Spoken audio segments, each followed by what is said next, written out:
তোমাদের কোন কোন ফসায় নেমে দিয়েছে।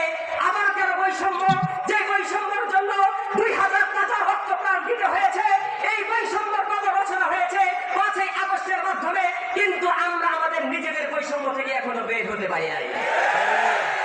আয়েশা মনি মাদ্রাসার ছাত্র হওয়ার কারণে স্কুল থেকে প্রতিবাদ দেখতে পাই নাই। আয়েশা মনি নিম্নবিত্ত হওয়ার কারণে উচ্চ লেভেলের অভিভাবকদের কাছ থেকে আমরা কোনো প্রতিবাদ দেখতে পাই নাই। আয়েশা মনির মা বাবা গার্মেন্টস কর্মী হওয়ার কারণে কোন শিল্পপতির কাছ থেকে আমরা প্রতিবাদী সেই বক্তব্য পাই নাই।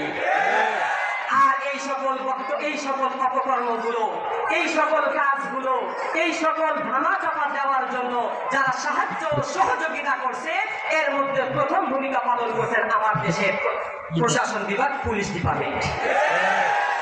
কথাগুলো আমি এই জন্যই বলছি, যেটা বাস্তব সেটা।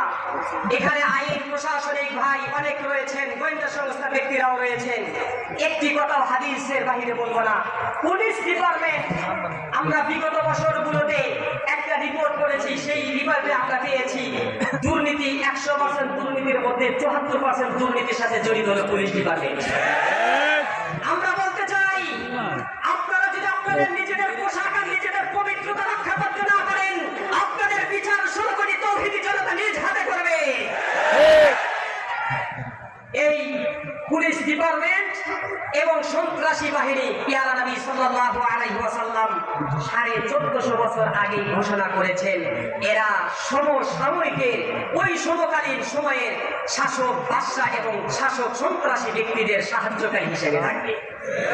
ঘোষণা করেছেন পেয়ারা নবী সাল্লাল্লাহু আলাইহি ওয়াসাল্লাম।